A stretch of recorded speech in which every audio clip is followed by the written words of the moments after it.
It is the Blitz here on 94.1 San Antonio Sports Store, along with Joe Reinagle. I'm Jason Minix, now joined on the Buyers Barricades guest line by the Vice President of Player Personnel of the Dallas Cowboys, Will McClay. Will, you have the draft weekend Monday. Now it's Tuesday afternoon. Have you slept at all in the last 48, 72 hours? I've slept a lot since the draft has been over. Sunday was a day of rest and a little bit of Monday, and then I had to go play in a golf tournament today, and I haven't picked up golf clubs in about 3 years, so that was more frustrating than the draft process for sure. Yeah, well, that'll drive you crazy, Will. No question about it. Well, when you walk out of that room on Saturday night, when does it hit you that it's over, and how good do you feel about what took place over the last 3 days? It takes a little while because you're on the the energy and the adrenaline from Thursday, Friday, and Saturday, and then the free agent process. When we start getting our free agents, our college free agents in, and we start getting that stuff agreed to, is when it kind of calms down a little bit. But excited now to, as Parcells would say, you get the groceries. We've got the groceries now. We'll be interesting to see what recipe we make up with some of these young men that we feel good about. Well, let's talk about some of those ingredients as we visit with Will McClay of the Dallas Cowboys here on the Blitz. Starting with your first-round pick, Mazi Smith. And, the Cowboys are so good to us in the media because you release so much information. We saw on video some of the conversation that you guys were having, and you go, Mazi Smith, you go offensive lineman. You could tell in that video that was your pick. You made the argument to draft Mazi Smith. What do you like about him so much that you made him your first pick in the draft? I just think that there's something different about him. When you go and you watch the tape and you watch what he's asked to do at Michigan, the style of play, number one, that fits into what we do. We wanted to add more size and strength in the middle. We have pass rushers. What do teams do with teams that, have pass rushers? They don't want to see the pass rush. They run the ball. It's things that we talked about in the offseason about getting better at that position. And then having the opportunity to draft one that we graded that high. We typically, we haven't had, typically it's the sexy guys, it's the pass rushers, it's the three techniques, it's, the corners, all of those positions. And truly, if you look at a value of position, those positions are usually higher valued. What you can talk about that is just you look at the franchise tag and what guys are getting paid. So, but to have Mazi there, and I remember it was in November and December when I first started really watching college tape, and we were having conversations about needing another dominant interior run player. But you don't just want a guy that can stop the run because teams will pass the ball. So thinking that there was also some pass rush ability in him. He played from a flat stance. He played a lot of read defense. When you're playing the nose, your feet aren't triggered, your steps and things are different. So, and then seeing him move around and seeing things and then getting to know him, I was a huge Mazi fan because we regardless of scheme, big, strong, athletic men, and I think that we have one there in Mazi. Will, you guys were talking about that in that conversation, and boy, it's always nice to go behind the curtain. But it seemed like the decision there was between Mazi and an offensive lineman, and then you go to round number 2. There were some offensive linemen available, but you guys go back to Michigan and take the tight end. What was the decision process there? Well, you have a board. Your board has values on it, and there are different players. So, when we were talking about Mazi and the offensive guard, well, some of those positions left, and so the next level of that position may not have been at the next level of the other position that we picked. So all of those things go into it. When you put a board together, it's not just a positional board. It's a board that sequences the players as you like them as you go through. Our rounds have a value definition, and so we place players in those round value definitions after doing all the work. And so we don't address that position there because maybe there was nothing there for us to address looking at that position. And so you looked at what another position was there that it gave you an opportunity to look at the best player available or position need. Will McClay joining us here on the Blitz, the Cowboys Vice President of Player Personnel. A lot of people, a lot of analysts, and again, you guys have info on your board that we don't, but, and I'll say I was hoping you'd go with a big offensive lineman in the first 3 rounds because I'm not sure right now who's like the starting left guard. Do you feel comfortable with where you are with the starting 5 and then the depth behind those guys on the Cowboys offensive line? Yes, I do. We put resources in there. We've drafted players. We signed Chuma Ndoga in free agency. We go into the offseason process with the thought process of saying we are going to fill our holes as best we can in free agency, and then we are going to be able to draft here because you're never one player away. I think we addressed some things in free agency. I think we set our board not based off of me, but based off of the best players. And so if you continue to build your team that way, then you will have depth at positions that might not be a position of strength in a draft. Every draft is different. There might be more draftable players at one position than the other. So those sort of things and the depth of it and how you like them, all of those things go into conversations as you are picking the player.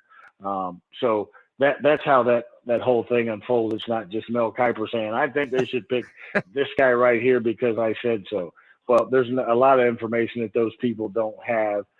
And there's and I love the passion of fans, for in the NFL and for the Cowboys, but they also have to realize there's a lot of things that Johnny Jack on TV says but doesn't know. Well, Will, we're all wannabe GMs in this business, so we all think we know better than you. That's for sure. As you look, careful what you wish for. Exactly right. Exactly right. The Cowboys have had a lot of good success and a lot of good luck in round number 4. I know Jake Ferguson last year, and this year, I think this may be my favorite player of the entire draft. Is it Fehoko? From San Jose State. I tell you what, I've seen a lot of film on him since that pick was made, Will, and he just looks like a passionate, hard-nosed, tough football player. He loves football. He has a unique skill set of, he played on the edge. He can also go inside. He weighed, 280 something pounds at the combine and ran a 4.72, which was more than he weighed during the season, and he ran faster, so than we expected. But then you just turn on the tape, and he very few people know how to capture and win an edge in combat. So when you can be lined head up on somebody and beat them to an edge, we always talk about rushing a half a man.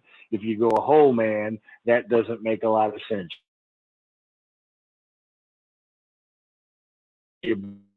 Multiple spots, the effort and energy that he plays with, if nothing else, that you're going to get 100 miles per hour out of the kid because of how he plays as a game. And so that's something that we wanted to continue to infuse into our defenses, guys that play with their hair on fire. There's an attitude that we talk about defensively and offensively that we have to have. Well, you have to have people with attitudes if you're going to be a team with an attitude. Will, as I think about going into the draft, a lot of the experts, what'd you call them, Johnny Jacks on TV? I love that name. I'm gonna steal that and use it quite a bit. But it all talked about more weapons for Dak Prescott. As the draft shakes out, I think you guys helped Dak Prescott on the offense by making a already very good defense that much better. Is that a fair assessment? Yeah, that's a very fair assessment, and I'm not going to call you Johnny or Joe because you know what you're talking about. Well, he is Joe and I'm Jason, but we're good. Yeah, Johnny, Joe, and Jason. I got to add Jason on that. But we do talk about it. Well, football is a team game. It takes. There's 53 on the roster. There's 48 on the active game day roster, and part of making everybody better is if the side of the ball that they're not on is performing at a high level, that makes my job easier. If we can get turnovers, if we can stop people on third down, if we can continue to put pressure on people that they don't want to be in, then the game is played. We can play the game at our pace, offensively and defensively. So I think that if you pick good players, you continue to help your team grow. But I think one of our strengths last year was the defense and the turnovers the past couple of years, and leading a league in turnovers the last 2 years. Now, what can you add to that? Because people are going to want to run the ball on us and do those sort of things, and so that helps us get other offenses off the field, which gives us more possessions for our offense, which ultimately helps out the quarterback and all the players that he has with him. Will, I'd be remiss if I didn't ask you about Deuce Vaughn. That was the heartfelt story of the draft. I don't think there's any question the entire country was talking about that. But what did you see in Deuce Vaughn? I know you didn't pick him just because of his father. What was it that was attractive about Deuce Vaughn to the Dallas Cowboys?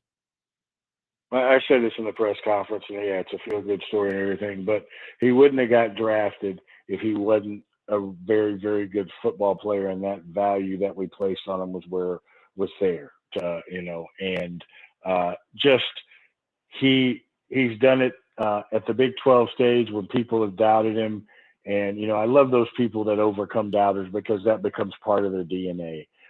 And he is just a phenomenal player. And in the space game, the way that the NFL is played now, you have opportunity to use those kind of players. The one thing I'll bring up is that, like, the number one pick in the draft was a guy that doesn't prototypically play the position from a size standpoint.